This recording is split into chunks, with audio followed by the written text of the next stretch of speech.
McCabe, who is the Education Counselor of UNIPOP, and we have Mr. Emerson Guild, also representing UNIA. Welcome, good morning, welcome to Open Your Eyes. Thank you for being here. Good morning.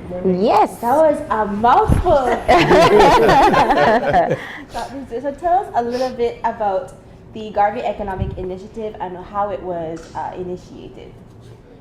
The Gravey Initiative, in fact the name is Gravey Satuye Initiative, because we are dealing with people of African descent and indigenous people.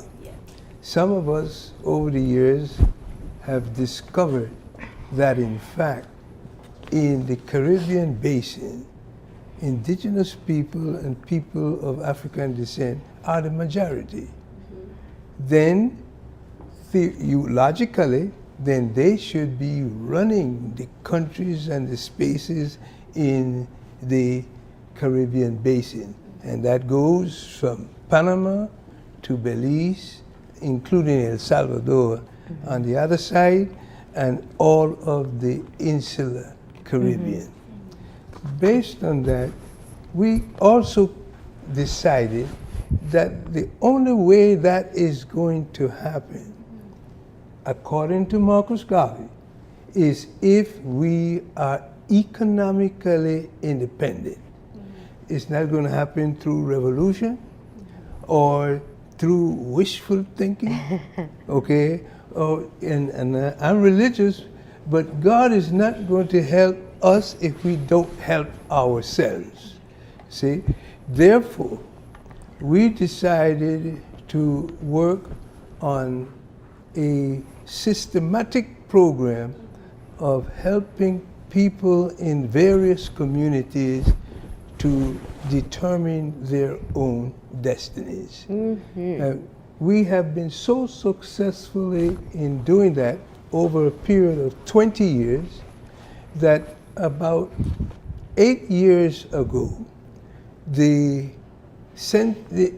integration, Central America Integration System said, who can we find that represents all of people of African descent in Central America? Yeah. And they did their research and found there was only one group, and it's CABO, the Central America Black Organization. See, then they said, we are interested in economic integration of Central America, trade between Belize and Panama, Costa Rica, and all the way up and down the coast. And we said, well, we're working on that already. And it is out of that concern came the issue of this integration process. You notice I said Gravey and Satuye.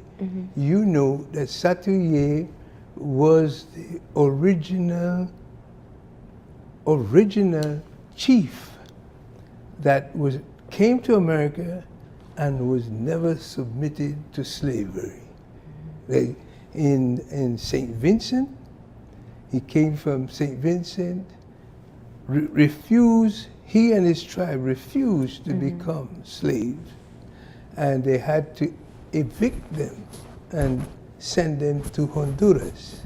And that's why they exist all along from Costa Rica to Belize. You have Garifuna people. We include in our theory the concept of indigenous people, because the Garifunas are indigenous people, just as the Mayans are indigenous people.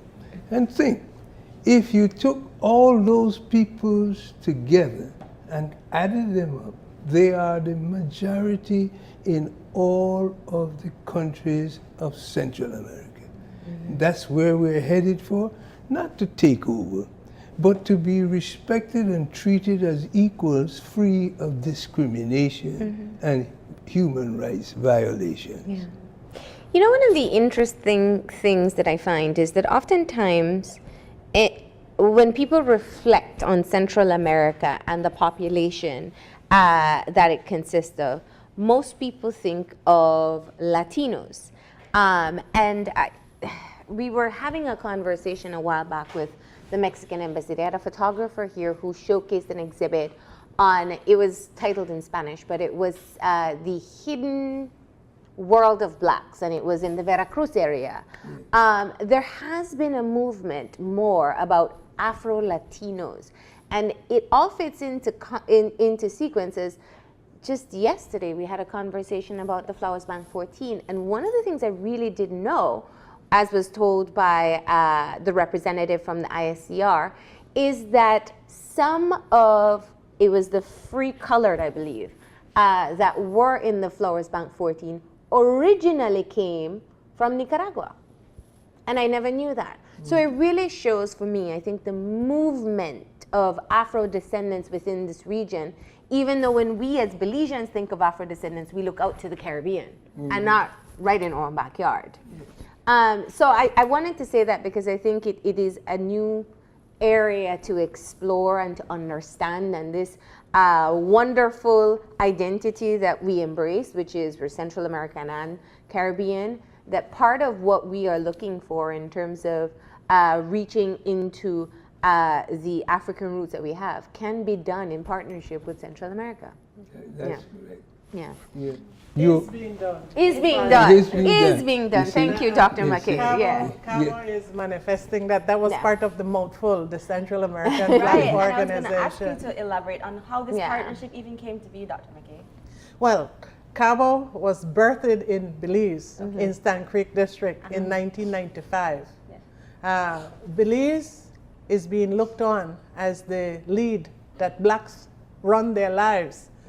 In Central America, the other black communities look to Belize as where we are most independent and able to do all the things that Dr. Stewart speaks of in the Gravey Economic Initiative. We are more advanced than they are. They think. That's the perception. And so Belize played its role, played its part, and continues as a major leader, actor in the Central American Black Organization. In fact, the General Assembly is happening in Belize this year. So that's an announcement we can make through you in December, December 8th to the 10th. So that is part of how that came about. But to swing back to UNIPOP, I'd like to speak a little bit about that. As the Education Commissioner is my title as part of the Gravey Economic Initiative. The Gravey Initiative has several arms. One of them is education. Okay. They can talk about the other arms that include the business component, the economic development, agriculture as a critical piece, food security, food sovereignty, and culture. Culture as a business. And then, of course, technology, the media, social media, etc., that we must live in the 21st century. But as the Education Commissioner, one of my responsibilities then is linked into the UNIPOP system, which UNIPOP is a consortium of universities and research institutes in the Caribbean and in Central America. And Emergent Corps, the organization I belong to, is the organization that leads that responsibility for UNIPOP. So that's how those two things tie in together. And part of that process too includes something we're doing with PETAL. I've come to you and we've discussed some of those issues where PETAL is doing a paraprofessional course for psychosocial support. Mental well-being is one of a huge area of concern for us as a country. And one of the things PETAL has done is to do an introductory course with the intention, hopefully, of linking up with the UNIPOP structure to provide certification so that we have paraprofessional, not professional, that takes years of training, but to certify, to train. So that's part of the role of the Economic Commission, is to advance the training and certification so that people in the region, blacks and indigenous, get the kind of training, can sit at the table, can function in the 21st century with technology.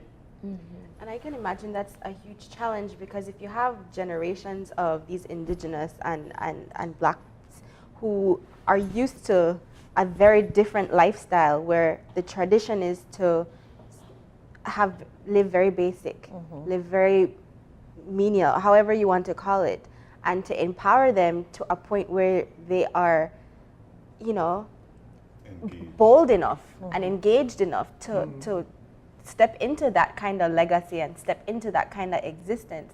How do you encourage that on a grassroots level? Well, it took us 15 years of experiment to figure that out. And one of the things we found, as Bob Marley said, free yourself from mental slavery. We all collectively are victims of the oppression that enable others to treat us as less than humans, okay? And our young people are the product of that. So the first thing we have to do is to provide skills. Yeah. I can do this. Even if it means I can mow the lawn better than John Doe, and therefore I become a lawn mower. You see? Even if it means that I learn how to operate a tractor, you see? And therefore, I don't have to just be the one that digs the hole, because I'm assigned to that. And so for that reason, we have formed institutes. And notice the word, we didn't say universities. Institutes in each country, so that we can attract the average person, the unskilled persons, the ones who see no hope, and say, look, what does it cost you to come in and learn something other than just being a gangster, you see? So this program, and hopefully we can, because we are succeeding here in Belize, and that's why I am here. I'm here because I have to, on this trip, I have to go to other communities, and I have to be able to say, look, if Belizean young people and older people can do it, you can do it. And by the examples we set, we will break that cycle of powerlessness and the feeling that we are powerless. Now, obviously, there is immense value in providing young people or unskilled people with training that can provide economic opportunities for them. But providing that often requires economic resources. So how do you balance it? If you establish institutes across Central America offering free education, that's what it seems that you're alluding to, in terms of a certification process to a certification program, how do you finance it? How do you get the skills person to provide the skills? And ensure its quality as well. We, first of all, we believe that we can determine our own destinies without financing from the oppressor. And in fact, my theory is that the oppressor will never really give you enough financing so that you can challenge your state of oppression. So one thing that we have learned is that collectively, if we add the little that you have and the little that I have and the little that somebody else has, and we develop a master plan, very important, a master plan for what we want to achieve, then, and you, instead of saying one or two, three persons going to get financing to do it, take a whole community of 50 persons and each contribute 1/50th. You see, then everything becomes manageable. And that's what we are about. And it's not a pipe dream. We're doing it right now in every country of Central America, including here. Okay? And it was done 100 years ago Yes. by that great That's true.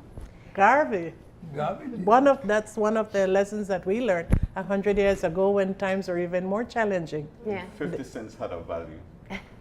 1 cent. When, One cent. Because my daddy used to buy 1 cent when panache. Isaiah Martha decided that he was going to leave his property Yeah. for an African Redemption Fund, Yeah. 1922, he went to New York to tell Marcus Garvey that message. So Emerson, let's talk about what's happening on the ground here in Belize. What's happening on the ground in Belize is such a beautiful thing because we are remembering and we're restructuring and we're revitalizing old messages and old institutes. Flowers Bank, 14, you mentioned earlier. Well, a part of Dr. Stewart's trip is to do a libation ceremony at the Flowers Bank location, June 1st at 5:15 in the morning, because he wants to see and feel Belize. He's read about it, but now he wants to be a part of it. The other things that have happened in Belize is, over the last 3 years, we've mapped Belize and looked at cooperatives, individual farmers, first-time farmers who have an idea but has never farmed. And we are steadily moving forward to this institute that you hear Dr. Stewart developing it to a physical place. Well, the physical place, there is going to be a groundbreaking ceremony in Belize, June 1st, at the Beatrice Kingston Smith University on the Northern Highway, an 11-acre property that is bequeathed by Miss Beatrice Kingston Smith for the purpose of an institute that she saw so many years ago to be very necessary for our development. So on the ground, That's a big first step. we're and I say it's baby steps, but it is huge for us. Yeah. It is quite the undertaking. Can you tell us a little bit about the programs that would be offered through the Institute? I can speak to that. Okay. As the responsible education commissioner. Yeah. The idea of Dr. Stewart looks to UNIPOP not as particularly going in the direction of universities, but we use the term university from the old concept of learning that the original meaning of universities and these walls. And the Beatrice Kingston Smith University, BKSU, is about working with you whether you're illiterate or you are working towards a doctoral degree. That is what we are going to offer. And to go back to the idea you were talking about, Ms. Rock, in terms of the peasant, if you come from where you have just your basic skills passed on, that is part of the importance of the Garvey initiative as well, where culture, all of the norms and skills, they have value. And that old or low technology sometimes is even more important than the new technology. innovation. So making the connections to what you have and to build on what you have where you are. So you might not be a reader or a writer, but you might be the best scientist in agriculture or in construction using the local bamboo or pimenta or something. So it's taking all of those and turning them into the business component of it, that what you have to. So that's what the university is about. We are focusing particularly, our interest is to take the work that Dr. Wadaba and his peers have done, working on a paradigm shift they have come up with, to make that graduate level training program for the entire region, so that we are looking towards sustainable economics through the Garvey-Chatelier initiative as a model for training. And our work, we are saying that everything is linked with research, because as a country we need to document. And that is another one of the hats I wear.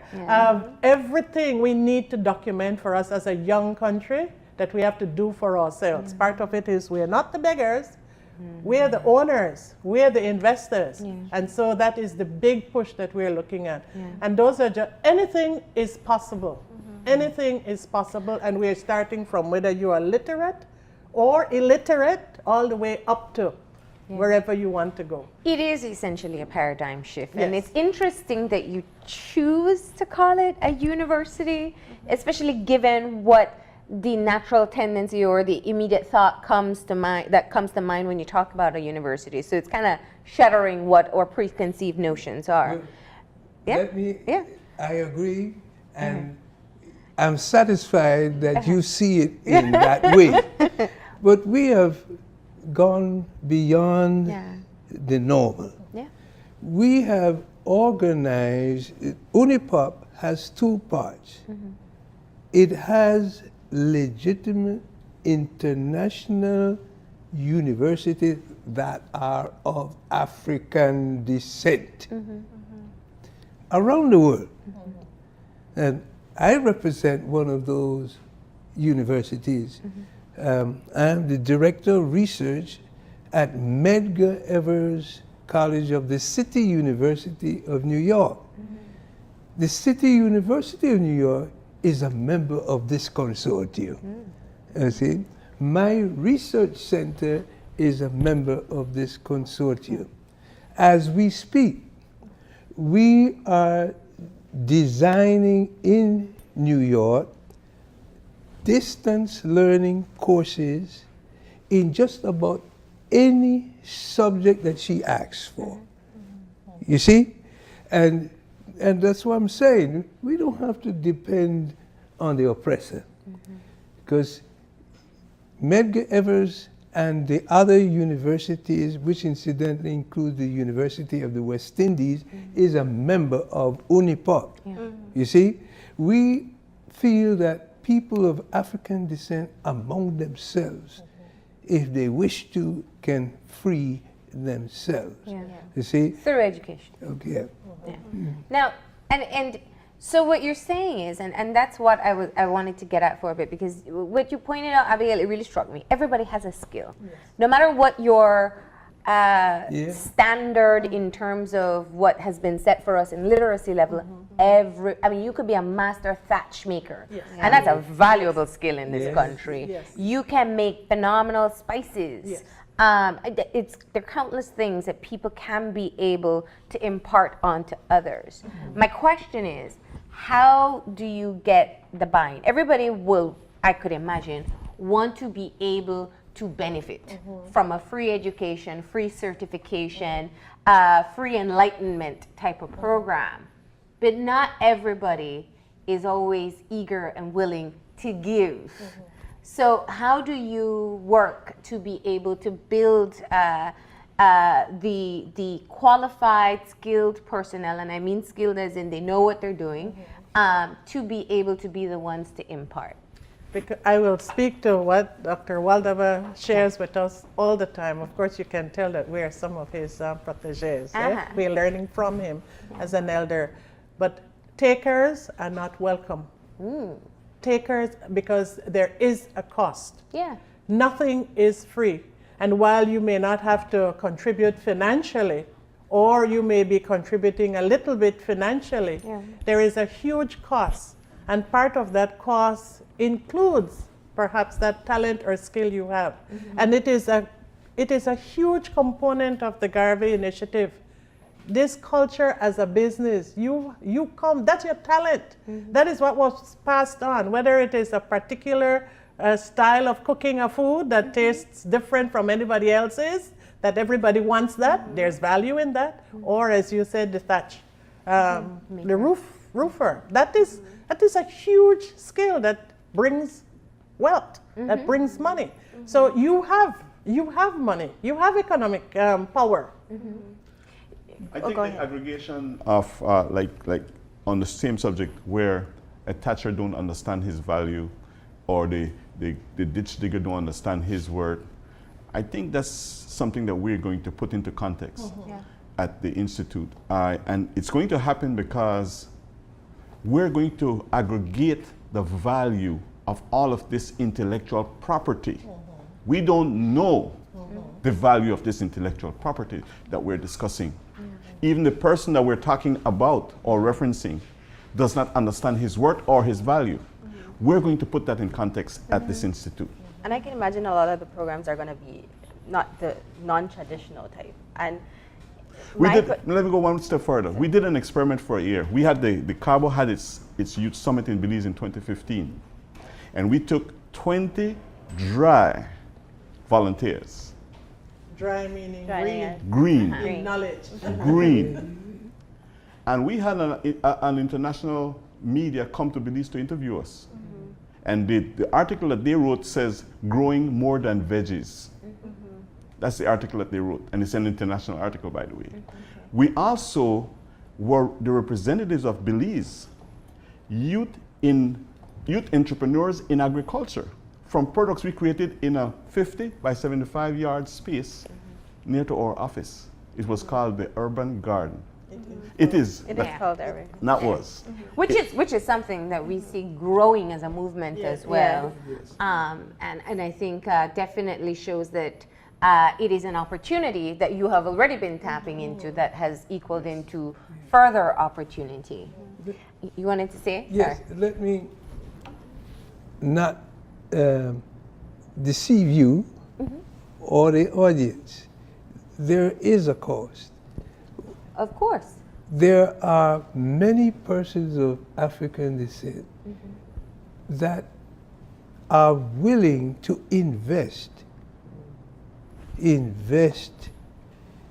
our community. So what we are doing, and because everything we do, it must lead to a production which is sold and has a return. You see?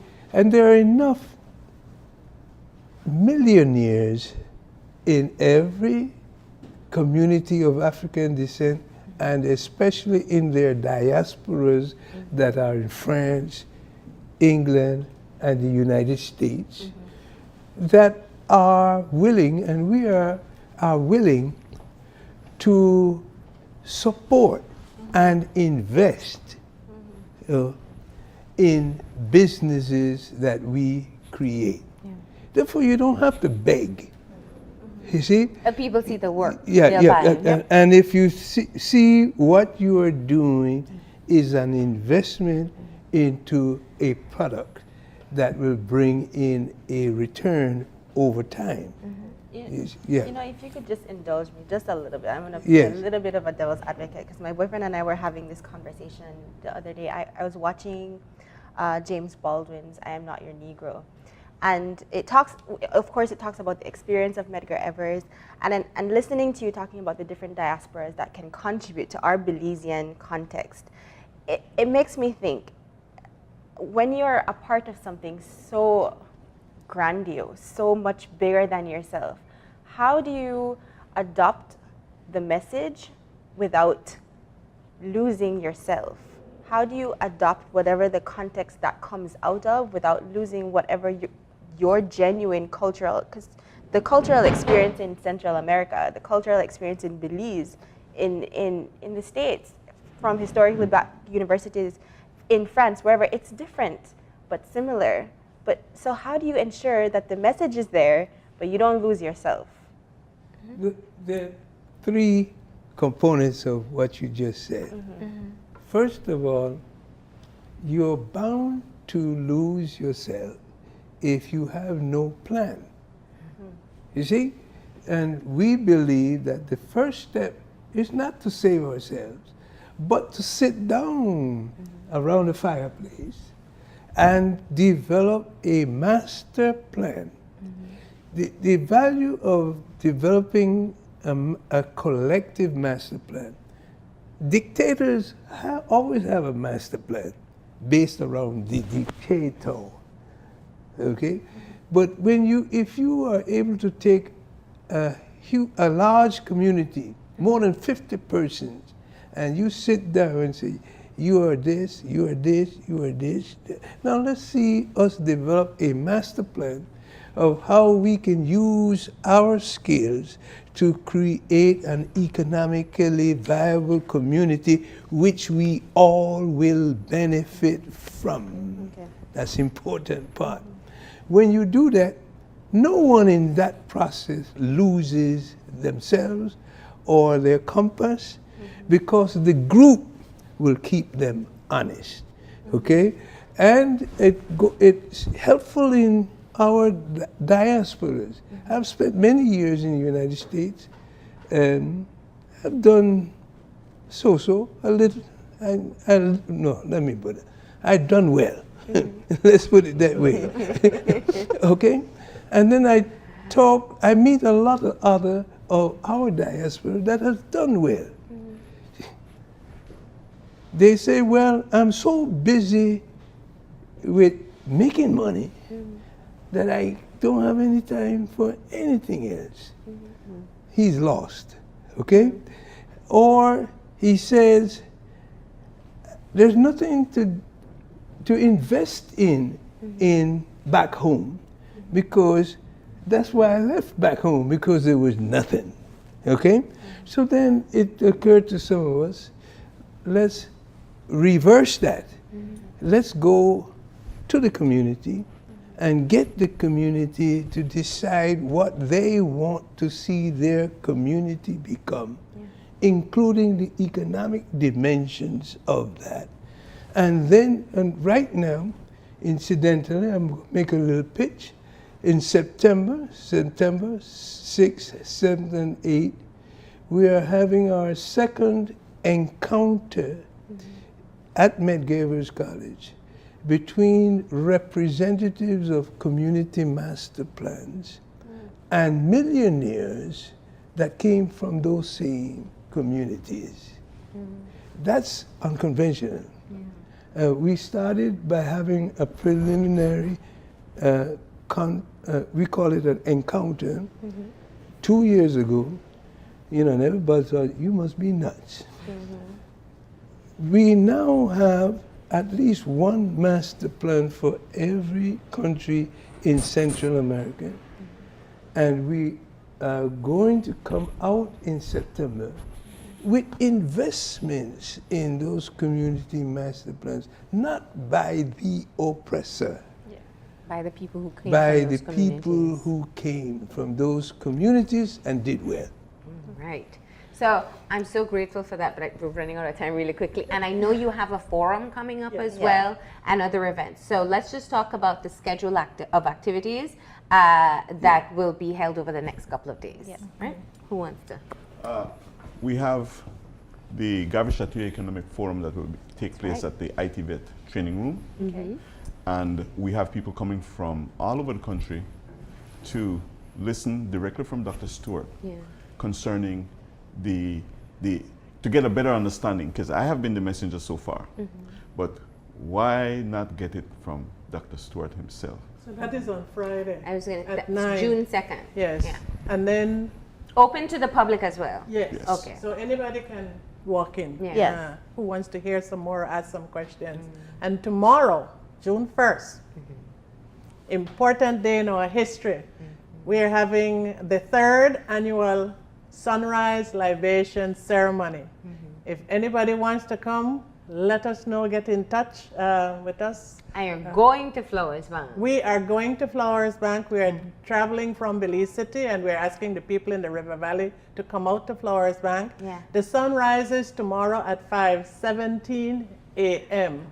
We leave Belize City at 4:15 a.m. tomorrow to go up, and part of it is to recognize what was done that fateful day at that public meeting, to break that tie so that the freed coloreds, the slaves, and the women decided they would stay and defend this settlement so that we have what we have today. So that's important for us as part of our identity, learning from our past. That's tomorrow. At 4:15 we're leaving. Get in touch. 4:15 a.m. It's a sunrise ceremony. A.m. So call 629-8751. And then the other thing, tomorrow as well at 9 a.m. It's a groundbreaking. Right. Yeah.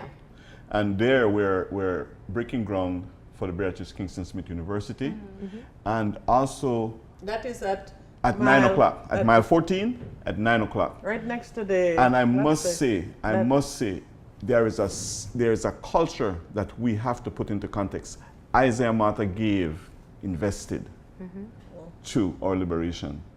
We have all these other Belizeans that have invested in our liberation process in Belize. And this educator, Miss Beatrice Kingston Smith, has given her whole life to this idea, and actually had a previous training center at the 6-acre farm in Crooked Tree in the 90s. And she has now decided that this 11-acre property at mile 14 is the site. This is on the Philip Colson? Yes, it is on the Philip Colson Highway. Is the site for the Right university. next to the Radical or the... Okay. Yes. Okay. Yes. All right. Well, thank you all. I mean, you have a packed agenda over the next couple days. So I appreciate you stopping in, of course, to be able to share with us what you'll be doing. I understand you'll also be meeting with the Minister of Agriculture. So that's on your agenda. So we wish you the best of luck. And thank you for stopping in and letting us know what you've been out doing. And we thank you. All right. We're going to go ahead and take that final break. And when we come back, we'll have our wrap up. So stay tuned.